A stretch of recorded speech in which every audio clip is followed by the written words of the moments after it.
Mahfud MD ini orang gagal. Ya, dia sendiri menilai dia gagal. Ya, soal maaf untuk korupsi Anda sudah tanyakan ini berkali-kali, ya, dimanapun tanya dan berbagai orang sudah sampaikan, ya silakan saja Anda nilai. Ya, kalau saya itu kan pernyataan umum seorang pemimpin pemerintahan maupun pemimpin negara, kepala negara, nggak bisa dijawab dengan ya hal ihwal prosedural ala Mahfud MD. Mahfud MD ini orang gagal. Ya, dia sendiri menilai dia gagal, ya, 5 tahun sebagai Menko Polhukam dengan memberi skor 5 dalam penegakan hukum. Apa yang mau dinilai dari Mahfud MD? Gitu kan? Nah, jadi ya teman-teman ya, itu aja. Saya malas capek tidak berdebat ya. Gak mungkin Pak Prabowo itu menginstruksikan untuk mengabaikan berbagai program perundang-undangan.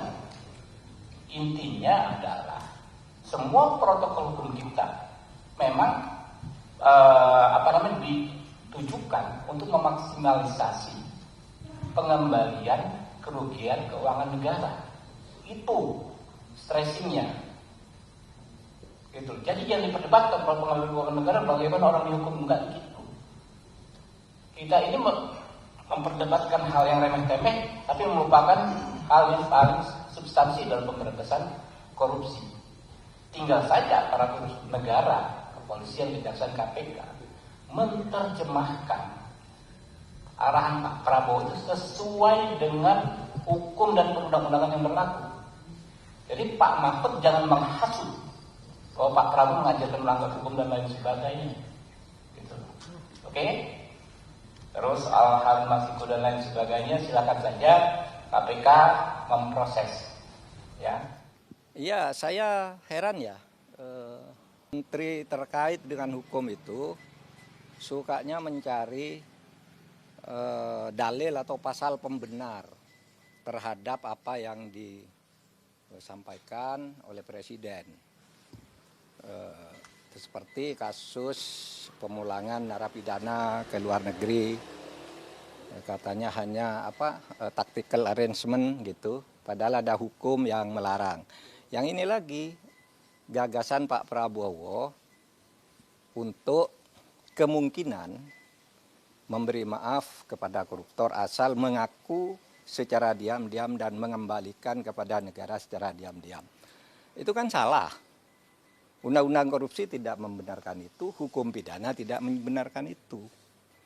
Lalu menterinya mencari dalil pembenar, itu kan ada di Undang-Undang Kejaksaan, denda damai. Denda damai itu hanya untuk tindak pidana ekonomi sesuai dengan undang-undang tentang bea cukai, undang-undang perpajakan dan undang-undang kepabeanan. Nah, di situ kalau ada orang melanggar pajak atau bea cukai, itu tawar-menawar dulu. Oh, kamu seharusnya bayar 100 miliar, kok hanya membayar 95. Nah, sekarang yang 5 ini dikalikan berapa? Itu namanya denda damai. Dan itu jelas. Ada mekanismenya, yaitu dibuat oleh instansi terkait, dalam hal ini Kementerian Keuangan, lalu minta izin Kejaksaan Agung. Minta izin Kejaksaan Agung, jelas tuh prosedurnya, angkanya jelas, tidak diam-diam. Nah, sekarang dinaikkan kewenangan ini, Jaksa Agung boleh menerapkan denda damai tanpa usul dari instansi terkait. Tetapi itu tetap tuh undang-undang tindak pidana ekonomi, yaitu untuk kepabeanan, untuk pajak, dan untuk tadi bea cukai. Itu diatur di dalam pasal 35 Undang-Undang Kejaksaan Agung yang terbaru. Dan itu jelas di dalam pasal 35 dan penjelasannya itu hanya untuk tindak pidana ekonomi tertentu. Korupsi tidak masuk di situ. Oleh sebab itu, menyongsong tahun baru nih, mari ke depannya jangan suka cari-cari pasal untuk pembenaran, itu bahaya. Nanti setiap ucapan Presiden ditarikan dalil untuk membenarkan, itu tidak bagus cara kita bernegara. Prof, hukum seperti apa yang akan timbul ketika denda damai ini dipaksa diterapkan? Ya enggak tahu, kalau saya sih membayangkannya nanti akan banyak orang korupsi, diam-diam sesudah akan ketahuan mengaku. Gitu kan? Sesudah akan ketahuan mengaku. Kan Pak Prabowo inginnya sebenarnya ya agar aset negara tidak hilang. asset recovery namanya kalau itu di konvensi PBB. Itu dibenarkan aset recovery itu. Tetapi yang termudah agar tidak terjadi diam-diam penyelesaiannya. Dulu saya sudah pernah mengusulkan loh. Tahun 2001 ketika saya Menteri Kehakiman, lalu saya tulis lagi usul itu di dalam buku saya yang terbit tahun 2003. Judulnya Setahun Bersama Gus Dur. Mari kita maafkan aja gitu, tapi terbuka. Seperti yang dilakukan oleh Afrika, jangan diam-diam gitu. Nah ini diam-diam gimana caranya? Siapa yang bertanggung jawab? Lapor kepada siapa yang mengumumkan siapa? Apakah yang bersangkutan minta damai itu mau diumumkan namanya? Nah kalau tidak diumumkan tidak transparan, tidak ada yang tahu bahwa itu melanggar atau tidak. Tapi kalau diumumkan ya lewat pengadilan aja. Dan salah kalau mengatakan undang-undang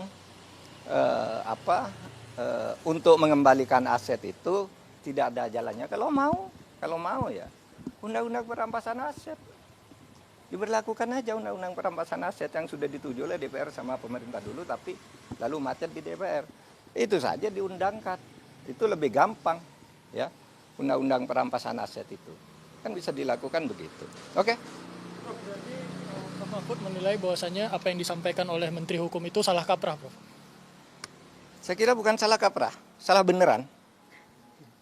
Kalau salah kaprah itu biasanya sudah dilakukan, terbiasa meskipun salah. Ini belum pernah dilakukan kok. Mana ada korupsi diselesaikan secara damai?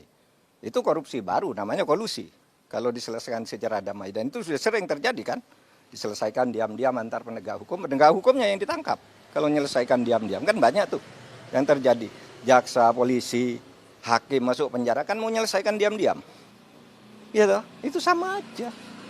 Oke. Pak, tapi Pak Andi Akas kan ada menyinggung sedikit soal turunan dari Undang-Undang Kejaksaan. Berarti ini apakah ada keterkaitan akan ada? Ya itu, yang saya katakan tadi itu, menyebut Undang-Undang Kejaksaan itu salah. Undang-Undang Kejaksaan itu mengatur tentang itu di dalam pasal 35 yang menyatakan bahwa dalam hal-hal tertentu Jaksa Agung boleh menerapkan denda damai di mana sebuah kasus itu tidak diadili asal ada perdamaian tentang jumlah yang dibayar. Itu pasal 35 menyebut bahwa itu hanya untuk tindak pidana ekonomi. Lihat aja pasal 35 itu tindak pidana ekonomi itu ada 3. Kepabeanan, perpajakan, dan apa tadi? Dan bea cukai. Hanya itu yang boleh. Kalau korupsi lain tidak boleh, tidak pernah ada dan tidak boleh ada. Tapi terserah aja, nanti lihat aja akibatnya akan lari semua orang koruptor diam-diam kalau mau ketahuan baru ngelapor, minta damai dan kita tidak tahu siapa yang mendamaikan. Kan gitu.